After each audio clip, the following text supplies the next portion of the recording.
Et normalement, ça s'est accentué pour arriver jusqu'où il en est maintenant. Mais la flaque d'eau est quand même impressionnante du côté de Faradji. Parce que quand on a vu dans le coin de Bonzou, il n'y a pas ça. C'est pas vraiment ce qui s'est passé, mais en tout cas, c'est vraiment dommage. C'est le vrai, oui, parce que ça, la cause, ça peut être la cause d'un non-titre, parce qu'on ne peut pas lui donner, même s'il a été courageux, même s'il a fait tout ce qu'il a pu, mais Bonzou a gagné. Oui, sauf s'il arrive à mettre KO. Il est encore en grosse difficulté. Oh oui, attention, accroche-toi. Il faut finir, mérite. Allez, il reste 1 minute 30 dans ce championnat d'Europe. Il est en grosse difficulté. Brice Faradji, il a été sévèrement contré par Bonzou. Heureusement qu'il a un bon coup d'œil. Heureusement qu'il est encore lucide, voilà. Ce qui lui permet d'éviter ces larges coups de Bonzou. Il avait une belle définition pour définir son adversaire. C'est un arracheur de tête. Il envoie des coups de sac à main. Et il y a du plomb à l'intérieur. Dedans. Oui. C'est ça un peu, voilà. C'est bien imagé. Bravo. Allez, on est rentré dans la dernière minute. Faut s'accrocher, faut tourner. Il mérite d'aller au bout, Brice Faradji, c'est sûr. Même si, bien sûr, les 7000 spectateurs de cette Arena d'Anvers voudraient un KO. Attention, parce que c'est dans cette 12e reprise que justement dans cette salle-là, il avait mis De Martinis KO. Mais De Martinis n'a pas le coup d'œil, n'a pas le métier, n'a pas le style de Brice Faradji. Oui. Allez, 30 secondes encore à tenir pour le Français. 30 secondes pour être le premier à faire la distance avec Bonzou en championnat d'Europe.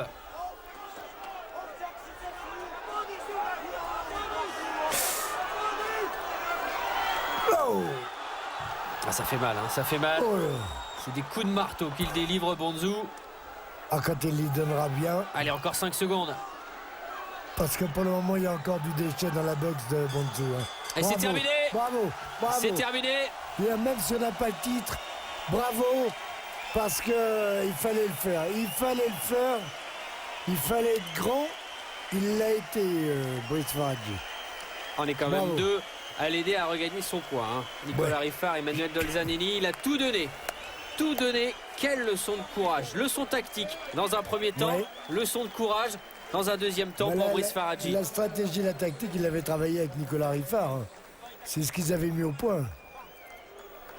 Et donc, dans l'application, il a été parfait jusqu'à ce que ce problème de coin mouillé ne le fasse glisser. Et d'où est venue cette déchirure. Brice qui restait sur 8 victoires d'affilée, dont 3 en championnat de France. Moi je dis que ça...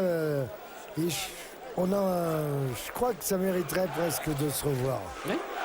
Surtout qu'il n'est pas contre les revanches, puisqu'il l'a accordé à Mouchi. Oui, mais c'est la première fois, on l'explique assez facilement. Quand tu as mis ton adversaire KO, tu te dis, bon, il peut revenir.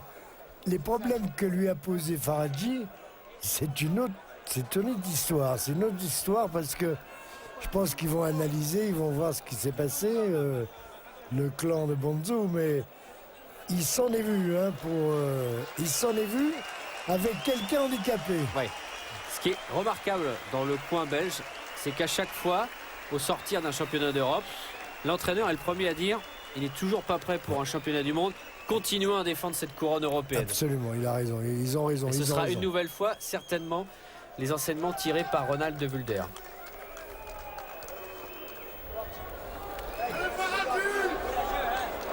La preuve, les félicitations de tout le clan belge à l'encontre de Brice Faradji.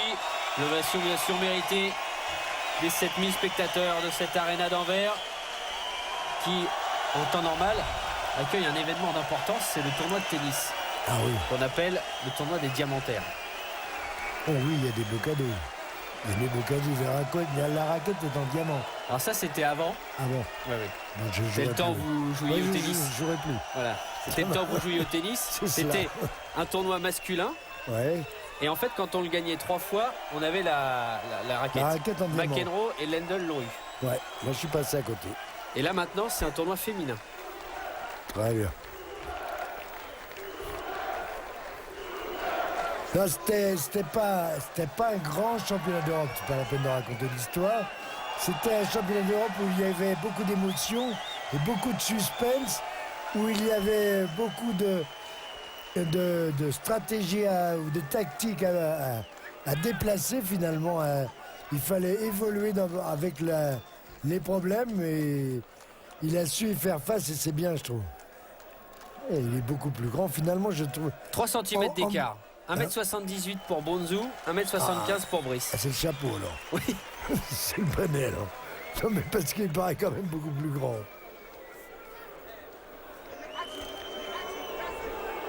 Et ça se voyait pas trop en boxant. On attend toujours la décision, Jean-Claude. Elle tarde à venir. Enfin, y a pas même de si suspense. normalement elle ne souffre d'aucun suspense, Ouais, effectivement. y a pas de suspense. Mais au moins, à part la Ça y blessure, est. on peut rien regretter, quoi. Voilà. Décision. Unanime. Décision unanime. Ouais. The scorers. Holder 18, Holder 9. 118, 109.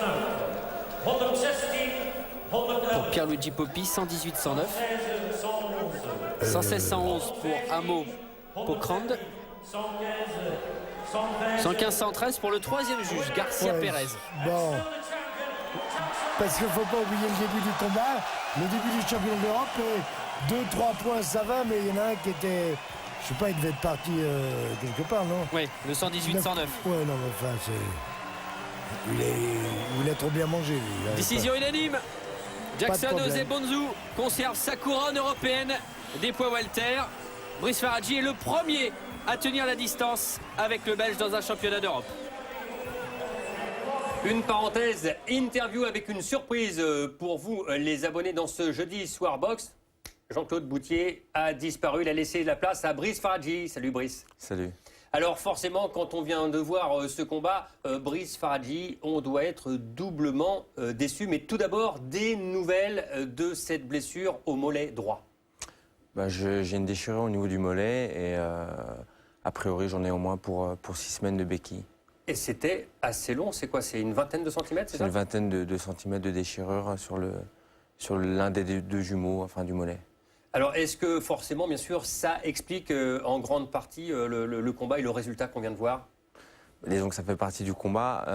Une blessure, ça se gère. Il est clair que me concernant, ma qualité première, si je puis dire, c'est les déplacements. Là, je dirais que j'ai pas pu faire autrement que de rester face à cet adversaire qu'on connaît très bien et qui envoie des missiles. Enfin, donc, dans tous les cas de figure, pour moi c'était un handicap certain. Oui. Ça avive forcément les regrets. Et il y a des regrets puisque je suis parti prendre cette ceinture et j'en étais convaincu. C'était pas du tout un boxeur qui était impressionnant, enfin du moins de par ses qualités techniques. En plus, qui plus est, ayant eu la chance de travailler avec des grands boxeurs tels que Jean-Paul Mendy, Jimmy Colas, Christophe Canclot, Frédéric Close. Donc je dirais que j'ai pu travailler d'une façon efficace avec des grands boxeurs. Donc me retrouver face à un Jackson Bonsu, d'un point de vue technique, il n'y avait rien d'extraordinaire. Donc je pense que je suis passé à côté d'une belle opportunité. Alors on le disait en ce début de jeudi soir boxe, Brice Faradji n'a pas de promoteur. La boxe est dure aussi de trouver justement des opportunités comme celle-là. Oui, pas évident. Là, il s'avère que de par mon palmarès, c'est une place que je méritais, même si j'étais pas challenger officiel. Il s'avère qu'aujourd'hui, ma réflexion sur la poursuite de ma carrière, elle va être relativement limitée puisque la discussion, elle sera personnelle. J'ai pas la chance, bien évidemment, malheureusement, j'irai plutôt d'avoir un promoteur avec lequel je pourrais m'entretenir sur la suite de ma carrière. Donc aujourd'hui, ça sera sur des opportunités, au grand malheur de mes 32 ans, puisque aujourd'hui j'ai globalement pas beaucoup de temps à perdre, sauf quand je regarde mon ami tel que Frédéric Close qui a 37, bientôt 38 ans, donc ça me laisse encore de belles espérances, mais bon, je suis un peu dans une impasse. Ouais. Alors, quand on voit ce combat contre Bonsu, est-ce qu'on peut se dire qu'il peut y avoir une revanche, aller avec à armes égales? Je l'espère vraiment. C'est vrai qu'avec des si, on peut refaire le monde. Il est clair que moi, Bonsu, on me le propose, j'y vais en courant, du moins quand je pourrais courir. Et je le préparerai peut-être différemment. Il s'avère qu'à la fin du combat, le combat ayant plu au promoteur belge, on m'a éventuellement émis la supposition de faire une revanche. Et je suis bien évidemment partant pour refaire une revanche. Ouais. Alors, quand on dit que la boxe professionnelle et être professionnel, eh bien, c'est plutôt dur et compliqué. Ils n'ont de professionnel que le nom, car dans la vie, eh bien, vous avez d'autres activités, et notamment, vous êtes coach. Expliquez-nous et où vous travaillez exactement. Je fais également du coaching personnel dans les clubs med. Donc, je fais du coaching personnel et je travaille sur Paris. Je suis également ingénieur d'études. En aparté. C'est vrai que, bien évidemment, le statut de boxeur professionnel, j'ai presque envie de dire qu'il est restreint et il touche très peu de boxeurs en France. On est beaucoup plus professionnel quand on est boxeur amateur en équipe de France. C'est comme ça que les choses se font. Donc aujourd'hui, il est bien évident que pour moi, il est plus important de construire ma vie autrement qu'en misant tout sur la boxe. Merci d'être venu avec nous, Brice. Nous, on va passer donc au cirque d'hiver.